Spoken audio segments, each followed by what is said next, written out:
ពុទ្ធរដ្ឋធម្មរដ្ឋនិងសង្ឃរដ្ឋដោយសេចក្តីគិរវៈដ៏ខ្ពង់ខ្ពស់បំផុតបាទសូមគោរពជំរាបសួរប្រិយមិត្តពុកម៉ែមីមីងបងប្អូនជនរួមឈាមជនរួមជាតិបាទទាំងក្នុងនិងក្រៅប្រទេសបាទជាទីគោរពនិងជាទីស្រឡាញ់រាប់អានបាទថ្ងៃនេះស្ថិតនៅក្នុងថ្ងៃ100ខែផល្គុនបាទឆ្នាំរោងឆស័កពុទ្ធសករាជ2568បាទត្រូវនឹងថ្ងៃសុក្រទី14ខែមីនាគ្រិស្តសករាជ2025កម្មវិធីវេទិកាខ្ញុំចង់ឲ្យអ្នកដឹងនៃបាទសហគ្រាសស្លឹករឹតបាទ SRTV HD ថ្ងៃនេះមានប្រធានបទចំនួន3ដើម្បីជម្រាបជូនប្រិយមិត្តទូរទស្សនិកជនគ្រាន់ជាការពិចារណាបាទទី1គឺយើងមានប្រធានបទពាក់ព័ន្ធនឹងខ្លឹមសារនៃសចនលេខ288បាទចុះថ្ងៃទី5ខែមីនាឆ្នាំ2025របស់បាទឯកឧត្តមអភិសន្តិបណ្ឌិតឧបនាយករដ្ឋមន្ត្រីនិងជារដ្ឋមន្ត្រីក្រសួងមហាផ្ទៃបាទផ្ញើជូនទៅបាទនាយឧត្តមសេនីយ៍បាទសថេតអគ្គបាទស្នងការនៃនគរបាលជាតិរបស់យើងពាក់ព័ន្ធនឹងមន្ត្រីនគរបាលមួយចំនួនបាទហើយរឿងទី2ប្រធានបទទី2គឺប្រជាពលរដ្ឋដែលអាស្រ័យផលទៅលើដីកោះមាសទាំងអស់បាទទាំងស្ថិតនៅក្នុងការគ្រប់គ្រងរបស់ស្រុកគៀនស្វាយទាំងក្នុងខណ្ឌច្បារអំពៅទាំងក្នុងស្រុកលវីអែមបាទในខេត្តកណ្ដាលគឺសប្បាយរីករាយសាទរវត្តមានអាដាមហ៊ុនសុខាបាទដែលលោកបានចូលរួមបាទស្វែងរកដំណោះស្រាយលើកង្វល់នៃអនាគតពួកគាត់នៅលើដីកោះមាសនេះបាទហើយរឿងទី3ពាក់ព័ន្ធនឹងបាទដីព្រៃអង្តែនរាប់រយហិកតាត្រូវបានឈ្មោះស្រីល្បីឈ្មោះជើងខ្លាំងបាទឈ្មោះច័ន្ទណានិងឈ្មោះគួងដែលជាមន្ត្រីយោធាមកពីខេត្តកំពង់ចាមបាននឹងកំពុងតែទន្ទ្រានកាន់កាប់និងលុកទៅឲ្យឈ្មួញយ៉ាងអនាធិបតេយ្យដោយគ្មាននិយមច្បាប់បាទអញ្ចឹងប្រធានបទទាំង3នេះបាទខ្ញុំបាទនឹងលោកហេងសេលីនឹងធ្វើអត្ថាធិប្បាយម្ដងមួយដូចតទៅបាទអរគុណដើម្បីកុំឲ្យខាតពេលយូរមិនបាច់ផ្ដល់ឱកាសអីបន្ថែមទៀតទេព្រោះលោកសេងលីបាទគឺថាប្រិមិត្តលោកបានស្គាល់ស្រាប់ហើយមិនអញ្ចឹងណាបាទហើយក៏ជាអ្នកចាស់ទុំហើយនៅក្នុងស្លឹករឹតយើងនោះហើយក៏ជាអ្នកសារព័ត៌មានដែលធ្លាប់តែតែងតែឡើងមកកាន់វេទិកាខ្ញុំចង់អ្នកដឹងដើម្បីជម្រាបជូននៅហេតុការណ៍ព្រឹត្តិការណ៍ផ្សេងៗដែលលោកប្រមូលបានពីទីតាំងផ្សេងនៅក្នុងប្រជាជាតិកម្ពុជាដើម្បីពំនាំកង្វល់របស់រាជបាទក៏ដូចជាបាទស្នើឬក៏គោរពស្នើដល់ថ្នាក់ដឹកនាំជួយអនុវត្តជួយដោះស្រាយនៅកង្វល់របស់រាជរបស់ប្រជាពលរដ្ឋជាដើមកន្លងមកបាទអញ្ចឹងទេគឺថាមិនបាច់រៀបរាប់អីច្រើនទេគឺយើងចូលប្រធានបទតែម្ដងទៅដើម្បីកុំឲ្យខាត់ពេលវេលាបាទពាក់ព័ន្ធប្រធានបទទី1គឺខ្ញុំសូមអនុញ្ញាតបាទអាននៅខ្លឹមសារស្រុងនៃសចនលេខបាទ288របស់អាដាមអភិសន្តិបណ្ឌិតសសុខាបយុរដ្ឋមន្ត្រីបាទរដ្ឋមន្ត្រីក្រសួងបាទមហាផ្ទៃបាទដែលផ្ញើជូនតើខ្លឹមសារយ៉ាងណាអីយ៉ាងណាទៅដល់បាទនាយឧត្តមសេនីយ៍សថេតបាទដើម្បីបាទលោកមានការអនុវត្តបែបណាបន្ថែមទៀតទៅលើខ្លឹមសារទាំងស្រុងនៃសចននេះហើយសូមជម្រាបថាមូលហេតុដែលយើងអានសចននេះមួយគឺដោយសារតែសចននេះមានបាទអត្ថភាពឬក៏មានវិសាលភាពគ្របដណ្ដប់ទៅលើរឿងរ៉ាវផ្សេងដែលតែងតែកើតមាននាពេលកន្លងមកតេតិននឹងកងកម្លាំងខាងផ្នែកនគរបាលជាតិបាទក៏ដូចជាតេតិនទៅនឹងមន្ត្រីដែលតែងតាំងចេញពីមហាផ្ទៃដូចជាមេភូមិមេឃុំចៅសង្កាត់បាទហ្នឹងហើយចៅហ្វាយស្រុកចៅហ្វាយខេត្តអីជាដើមបាទឬក៏មន្ត្រីជាពិសេសគឺតែមន្ត្រីឃុំនិងស្មៀនបាទស្មៀនឃុំបាទដែលតែងតែបាទដែលស្មៀនឃុំគឺអ្នកតែងតាំងចេញពីមហាផ្ទៃក៏ដូចជាបាទរដ្ឋបាលប៉ុស្តិ៍ឬក៏អធិការឬស្នងការជាដើមចឹងទេខ្លឹមសារនៃសចននេះមានវិសាលភាពអប់រំទូន្មានឬក៏ណែនាំបែបណាខ្ញុំសូមអនុញ្ញាតអានបាទទាំងស្រុងតែម្ដងដើម្បីជាគតិសម្រាប់ធ្វើការពិចារណាតាមសំណុំពររបស់បាទមន្ត្រីរបស់យើងដែរដែលអនុញ្ញាតដែលសំណុំពរយើងអាននេះបាទ បាទរាជរដ្ឋាភិបាលកម្ពុជាក្រសួងមហាផ្ទៃបាទលេខ288សចនព្រះរាជាណាចក្រកម្ពុជាជាតិសាសនាព្រះមហាក្សត្របាទថ្ងៃពុធបាទ7កើតខែប្រគុណឆ្នាំរោងឆស័កពុទ្ធសករាជ2568រាជធានីភ្នំពេញថ្ងៃទី8ខែមីនាគឺសករាជ2025គឺថ្ងៃទី5សំទោសថ្ងៃទី5ខែមីនាបាទគឺសករាជ2025ឧបនាយករដ្ឋមន្ត្រីក្រសួងមហាផ្ទៃជំរាបមកឯអាដាមនាយអាដាមសេនីស្នងអគ្គស្នងការនៃស្នងការដ្ឋាននគរបាលជាតិកម្មវត្ថុស្ដីពីលទ្ធផលនៃការធ្វើអធិការកិច្ច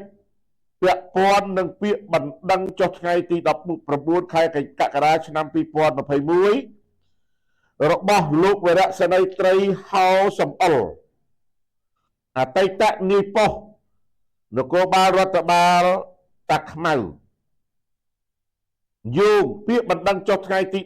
19ខែកក្កដាឆ្នាំ2021របស់លោកវរៈសេនីយ៍ត្រីហៅសំអល់អតីតនាយប៉ុស្តិ៍នគរបាលរដ្ឋបាលក្រុងតាខ្មៅរដ្ឋបាលតាខ្មៅមានទីលំនៅផ្ទះលេខ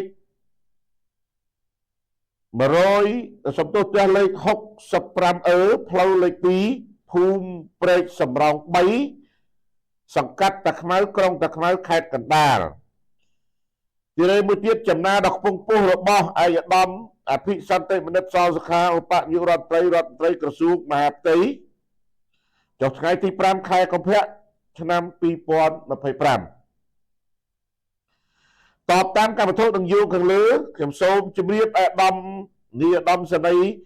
ជ្រាបថាក្រសួងមហាផ្ទៃបានទទួលពាក្យបណ្ដឹងដូចមានក្នុងយោងខាងលើសូមប្តឹងពីឈ្មោះរួមមាន1ជាមសម្រិទ្ធជីបាទ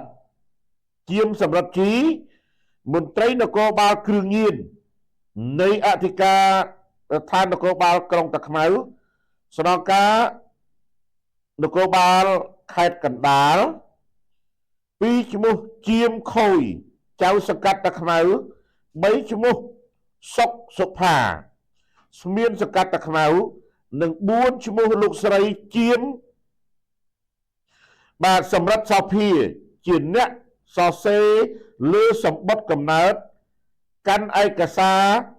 រត់ការពីបទរំលោភអំណាចនិងប្រព្រឹត្តអំពើពុករលួយក្រោយពីបានបាត់មន្ត្រីធ្វើអធិការកិច្ច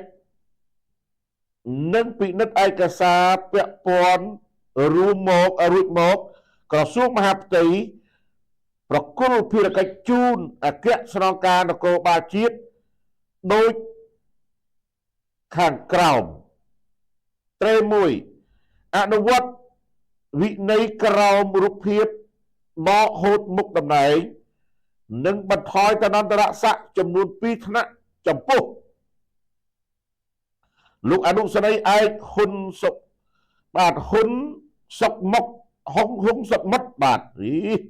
បាទសូមអធិស្ឋានដោយសារតែចាស់ហើយខ្ញុំបាទវ៉ែនតាផងបរិយមើលផងមើលមិនសូវច្បាស់បាទវរៈសេនីយ៍ឯកហ៊ុនសុកមុតបាទអត្តលេខ74542នាយរងផ្នែកអត្តសញ្ញាណកម្មនៃអធិការដ្ឋាន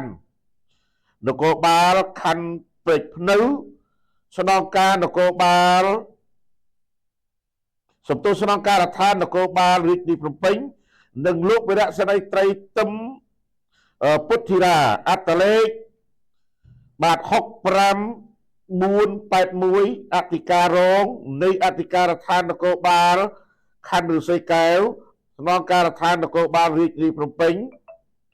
ត្រេមួយទៀតអនុវត្តវិន័យក្រមរូបភាពបន្តបន្ថយតនន្តរស័ក្តិចំនួន2ថ្នាក់ចំពោះលោកអនុសេនីយ៍ឯកយិត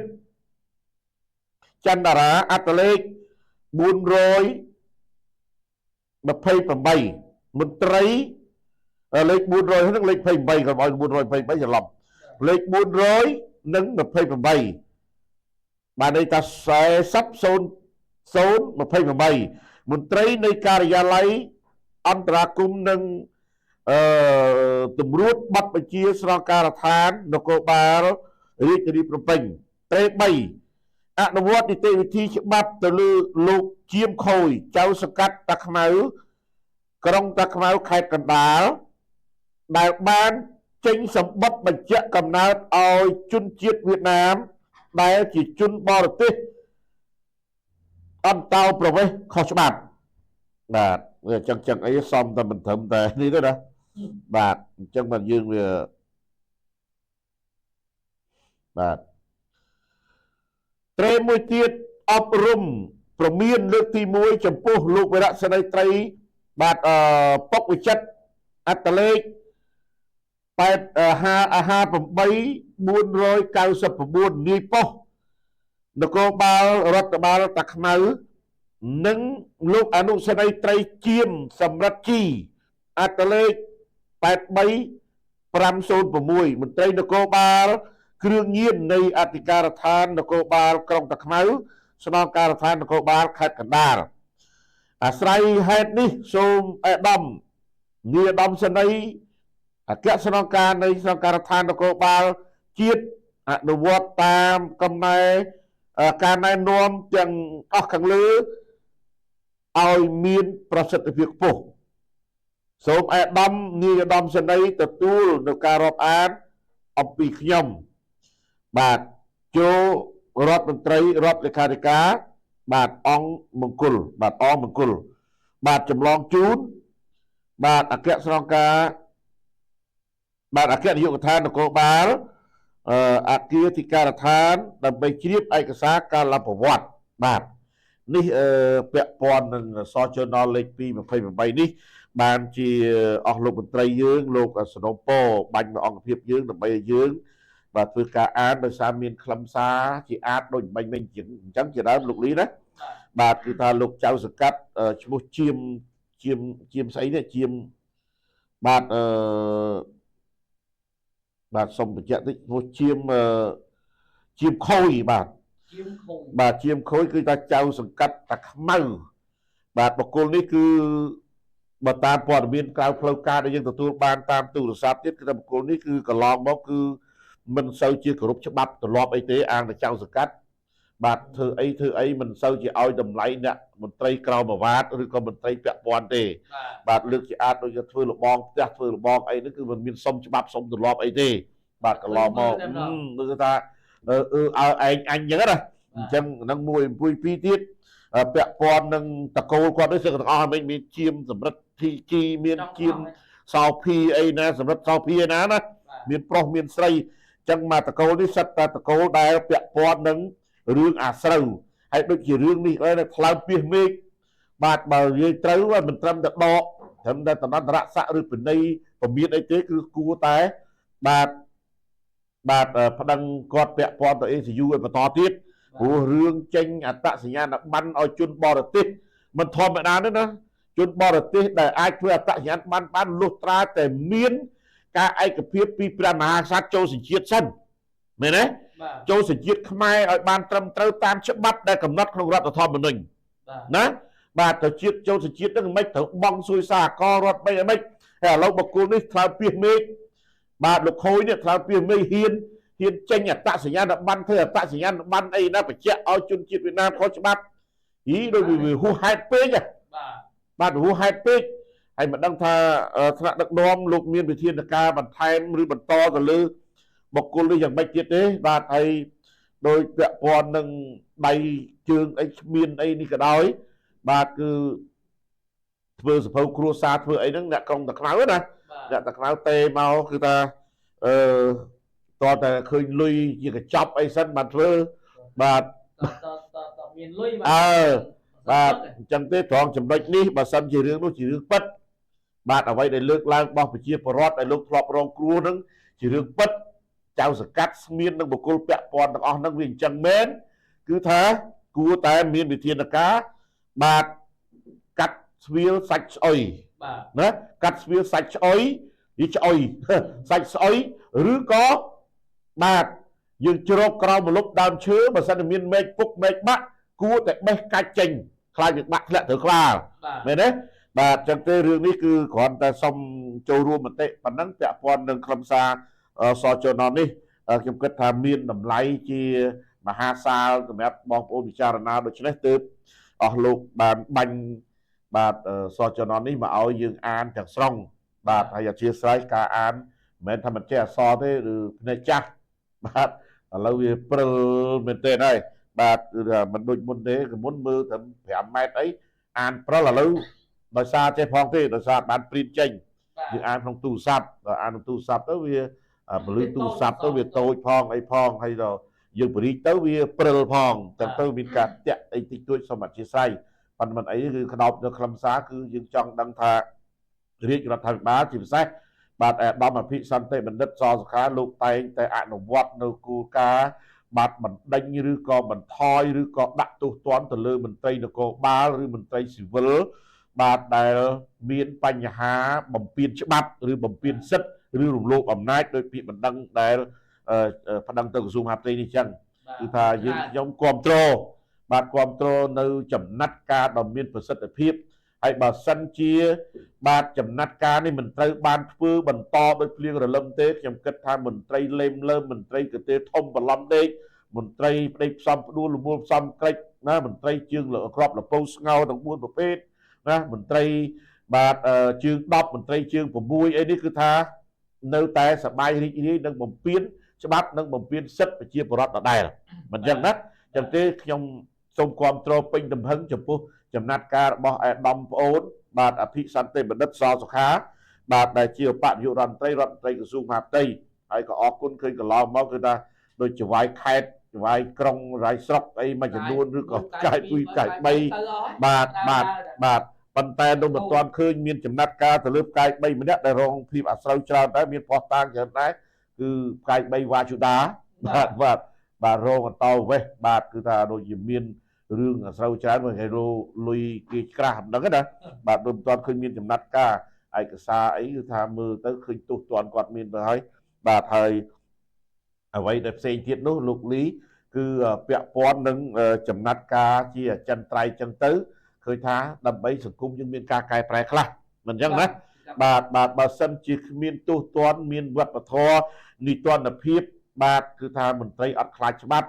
កាលណាមន្ត្រីអត់ខ្លាចច្បាប់ធ្វើឲ្យការអនុវត្តច្បាប់មានតែលើអ្នកទុនខ្សោយមានតែលើរាជឯអ្នកកាន់ច្បាប់អង្គុយលើច្បាប់បំពានច្បាប់ឥឡូវយើងឃើញហើយរាជរដ្ឋាភិបាលឃើញខាងផ្នែកតុលាការក្តីដោយប្រធានតុលាការខេត្តតាកែវលោកស្រីអីនោះបាទពេជ្រម៉ារ៉ែនបាទពេជ្រម៉ារ៉ែនបាទឥឡូវខ្ញុំទទួលបានរឿងអយុត្តិធម៌ពាក់ព័ន្ធនឹងអនុប្រធានតុលាការខេត្តកណ្ដាលព្រះរាជអាជ្ញាចៅក្រមនិងមន្ត្រីស្នងការរងខេត្តកណ្ដាលមន្ត្រីពាក់ព័ន្ធមកសំណុំទៀតខ្ញុំនឹងបើកបង្ហាញក្នុងពេលខាងមុខនេះឬអាចស្វាគមន៍ចុងខែបាទចុងខែ3នេះបាទមុនចូលឆ្នាំដើម្បីជាចំណងដៃបាទគឺពុករលួយពួយរលុកគឺពាក់ព័ន្ធនឹងការស៊ីសំណូកសោកប៉ាន់ហើយមិនព្រមអនុវត្តច្បាប់ទៅលើជនល្មើសអានេះពាក់ព័ន្ធបាទអនុប្រធានតុលាការបាទមានឈ្មោះមានអីប៉ុន្តែខ្ញុំនឹងស្រាវជ្រាវឲ្យដល់ទីបញ្ចប់សិនឥឡូវនេះយើងកំពុងតែទទួលបានផុសតាខ្លះរបាយការណ៍ខ្លះហើយពាក់ព័ន្ធស្នងការរងខេត្តតាកែវពាក់ព័ន្ធនឹងមន្ត្រីតុលាការពាក់ព័ន្ធនឹងអ្នកពាក់ព័ន្ធផ្សេងទៀតបាទដែលមិនអនុវត្តច្បាប់ឲ្យស្មើភាពគ្នាចំពោះបាទជនរងគ្រោះនិងជនប្រព្រឹត្តបាទចឹងទេខេត្តតាកែវសូមផ្ដាំទុកឲ្យហើយគឺចិត្តបាទមានផ្កាមួយរីកហើយបាទរីកនៅកណ្ដាលតុលាការក៏ដូចជាស្នងការប៉ុន្តែខ្ញុំដើម្បីការពារនៅភាពស្អាតស្អំរបស់អាយដាមបាទស្នងការនៃស្នងការដ្ឋាននគរបាលខេត្តតាកែវលោកស្អាតស្អំណាស់លោកដូចជាអាចារ្យអញ្ចឹងបាទអាយដាមម៉ែនលីណាបាទលោកទៅដូចជាអាចារ្យអញ្ចឹងហើយបត់ល្មើសទាំងឡាយនៅខេត្តតាកែវបាទត្រូវបានបង្ក្រាបបានជាបន្តបន្ទាប់វាខុសពីស្នងការមុន